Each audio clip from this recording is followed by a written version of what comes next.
All right, hello guys, welcome back to this channel. This is Kakimola speaking. In today's video, I just want to quickly attend to someone's question, and the question the person asked is about an advice on how one is it advisable to have just one director in a company. All right, so let me put it this way, right? Um, Having multiple director is not a disadvantage to the company. Having one director is not also a disadvantage to the company. So what really matters is the kind of structure you want to have in the business. That's what determines either you should have one director or two directors. Let me give my business for instance. My business is a sole proprietorship business, but I wanted it to be structured in form of a company. So I decided to go for the company registration, which allows me to just have one single director instead of having to compulsorily have two directors. Before now, company registration is essentially two directors compulsorily. You have to have two directors, and I think one witness and two director and one secretary. Yes, that was the arrangement before. But right now, it's no longer like that way. You can have just two directors. You can have one director rather, and have one shareholder, and have one person of significant control in just one company. So, what is the advantage of having one director over having maybe two director? What is the advantage of having two director over one director? Now, if you have multiple directors, it allows you to be able to have better understanding of the business. So that means two people are coming together in synergy to be able to build one company.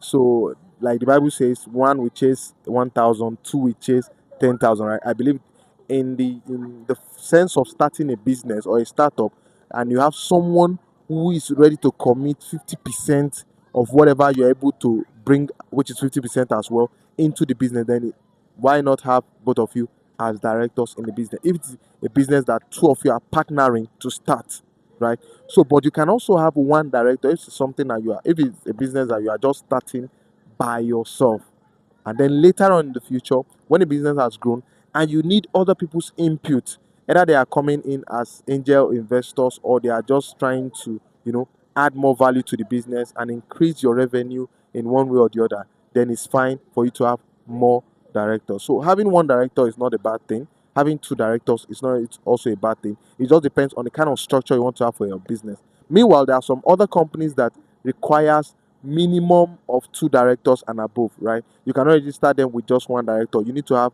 more than one directors. So there are those kind of companies. So you can do more research to be able to know those kind of companies that require more than one directors to be able to register them. And outside that, the person also asks if the second director is not a PSC, what advantage or disadvantage is it to the company? So first, what is PSC? PSC stands for person with significant control. And what qualifies you to be a PSC in a company? You have to have at least 5% share in the company before you can be a PSC in a particular company. So if you don't have up to 5%, you cannot be a PSC. That's it. Imagine the word person with significant control. So you wouldn't have a significant control in the business. And before you can be a PSC, you have to be a shareholder first in the company.